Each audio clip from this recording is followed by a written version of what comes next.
নমস্কার, আমি নিরুপম। আপনারা হয়তো আমাকে চেনেন না, কিন্তু রাজপ্রতাপের থেকে আমার কণ্ঠস্বর অবশ্যই আপনারা শুনেছেন। কারণ এর আগে বহু গল্পে আমি বিভিন্ন চরিত্রে কণ্ঠ অভিনয় করেছি।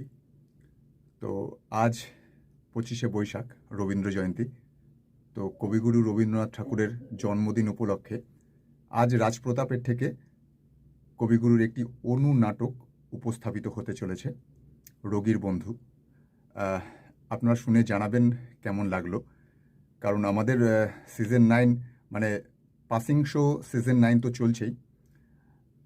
পাসিং শো সিজন 9-এর আগামী গল্পটি খুব শিগগিরই আসবে। তার মাঝখানেই এই রবীন্দ্র জয়ন্তী উপলক্ষে কবিগুরু রবীন্দ্রনাথ ঠাকুরের অনুনাটকটি উপস্থাপিত হবে আজকের। গল্পের দুটি চরিত্র রয়েছে, দুটি আমার পাঠ করা। আহ, তো আপনারা শুনে জানাবেন আপনাদের কেমন লাগলো, কমেন্টে অবশ্যই জানাবেন। আর গল্পটি শুনবেন, সবাই লাইক, আর যারা যারা সাবস্ক্রাইব করেননি চ্যানেলটি অবশ্যই সাবস্ক্রাইব করে নেবেন। ধন্যবাদ।